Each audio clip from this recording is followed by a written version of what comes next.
दोस्तों पिछले कुछ दिनों से लगातार आप लोग फेसबुक, ट्विटर और व्हाट्सएप जैसे सोशल मीडिया प्लेटफॉर्म पर या फिर बहुत सारे यूट्यूब वीडियोस के थ्रू लगातार ये खबर सुन रहे, पढ़ रहे या फिर देख रहे होंगे कि सऊदी अरब के जो क्राउन प्रिंस हैं यानी कि मोहम्मद बिन सलमान, उन्होंने अफ्रीका के एक देश मतलब के बुर्किना फासो को लगभग 200 के करीब मस्जिदें बनाने का ऑफर दिया था। दोस्तों ऑफर ये था कि सऊदी अरब अपने बेइंतहा पैसों के दम पर अफ्रीकी देश बुर्किना फासो के अंदर बड़ी ही खूबसूरत और आलीशान 200 के करीब मस्जिदों को तामीर करवाना चाहता है। लेकिन जब ये ऑफर बुर्किना फासो के लीडर यानी जो राष्ट्रपति हैं इब्राहिम तरोरे, जो पिछले कुछ वक्त से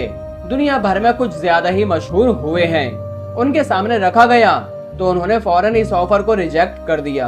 अब ज्यादातर पोस्ट पर नजर डाली जाए तो उसमें ये बताया जाता है कि इब्राहिम तरोरे ने जब ये ऑफर सुना तो साथ में ये भी कहा गया था क्योंकि मामला 200 के करीब आलिशान और खूबसूरत मस्जिदों को बनाने का है तो वो अभी के लिए हमारे पास काफी हैं। मतलब जितनी भी मस्जिदों की हमें जरूरत है उतनी ऑलरेडी हमारे पास मौजूद हैं और हमारे लोगों को जो चीजें आज के वक्त में चाहिए हैं वो अच्छी एजुकेशन, अच्छी हेल्थ या फिर रोजगार वगैरह बेहतर होगा कि आप हमारे यहाँ पर अच्छे स्कूल और अस्पताल बनवाएं या फिर फैक्ट्रीज वगैरह स्ट्रगल करें ताकि जिससे हमारे लोगों को रोजगार मिल सके। अब इंटरेस्टिंग बात तो ये भी है, कुछ सोशल मीडिया पोस्ट के अंदर जो इब्राहिम तरोरे ने ऑफर रिजेक्ट किया है उसके पीछे दूसरा रीजन ये बताया जाता है और वो दूसरा रीजन ये है कि इब्राहिम तरोरे ने ये एजुकेशन, हेल्थ केयर या फिर ये फैक्ट्रीज वगैरह वाली बात नहीं बोली है, बल्कि इब्राहिम तरोरे ने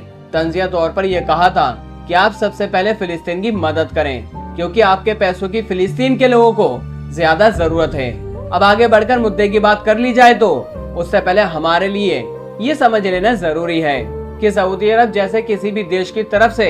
आज की डेट में अगर बुर्किना फासो के लिए इस तरह का कोई ऑफर आएगा तो ये ऑफिशियल बात है कि 99% जो बुर्किना फासो के राष्ट्रपति हैं उनकी तरफ से रिजेक्ट किया ही जाएगा। उसकी मेन वजह यही बताई जाती है कि सऊदी अरब की जो मौजूदा रिजीम है यानी जो मौजूदा गवर्नमेंट है वो सभी जानते हैं कि इतनी ज्यादा इस्लामिक तो है नहीं कि आलिशान 200 मस्जिदों को बिल्कुल यूं ही दे दिया जाएगा, बल्कि जाहिर सी बात है वो इसके बदले में बुर्किना फासो से कुछ न कुछ तो जरूर चाहेगी और बदले में उसको क्या मिल सकता है, या तो बुर्किना फासो की जमीन के नीचे दफन बहुत सारा गोल्ड या फिर बुर्किना फासो की चीजों पर अपना इन्फ्लुएंस। दूसरी तरफ बुर्किना फासो के ऊपर अगर नजर डाली जाए तो उसके जो मौजूदा लीडर हैं यानी इब्राहिम तरोरे, उनकी जो आइडियोलॉजी है यानी उनकी जो सोच है वो पूरे तरीके से एंटी यूरोप है। मतलब उनका जो काम करने का तरीका है या फिर आप ये भी कह सकते हैं कि बुर्किना फासो को लेकर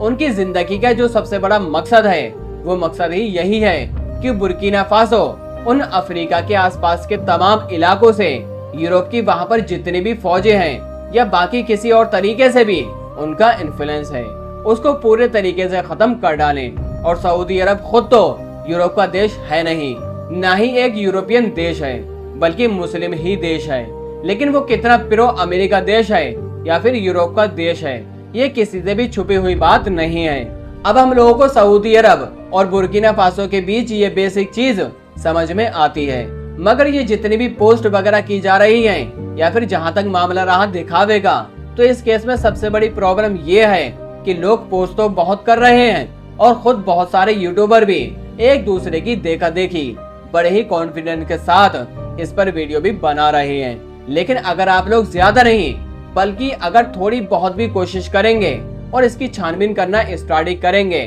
तो स्टार्टिंग में ही आपको पता चल जाएगा कि ना तो इब्राहिम तरोरे ने किसी भी ऐसे ऑफर को रिजेक्ट किया है और ना ही सऊदी अरब की तरफ से कोई ऐसा ऑफर इब्राहिम तरोरे को पेश किया गया है। मतलब इस पूरी स्टोरी या फिर इस पूरी खबर का कोई एक पहलू या कोई एक हिस्सा गलत नहीं है, बल्कि ये पूरी की पूरी स्टोरी ही गलत है। पिछले कुछ दिनों से जब हम लोगों ने इस पर छानबीन करनी शुरू की तो हमें पता चला कि ये खबर किसी मेन स्ट्रीम मीडिया की तरफ से स्टार्ट नहीं की गई थी, बल्कि इसकी शुरुआत सोशल मीडिया के ऊपर जो कुछ अनवेरिफाइड अकाउंट हैं उनके द्वारा की गई थी। मिसाल के तौर पर ये न्यूज सेंट्रल टीवी है कि जो अफ्रीका का एक रिप्यूड मीडिया आउटलेट है और खास तौर से फैक्ट चेकिंग के लिए जाना जाता है। इसने जब भी सोशल मीडिया के ऊपर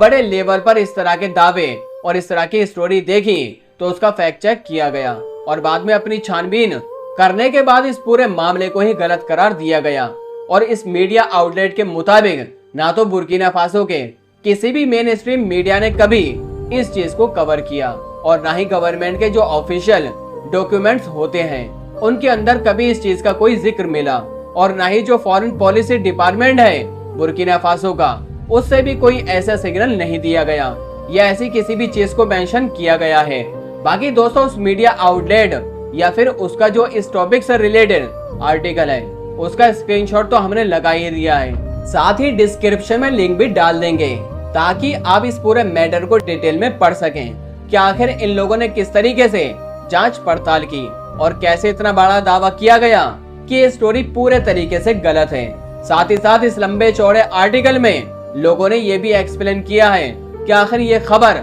या फिर ये पूरी स्टोरी उड़ी ही क्यों थी। बाकी दोस्तों हमारी वीडियो आप लोगों को कैसी लगी हमें कमेंट बॉक्स में जरूर बताएं।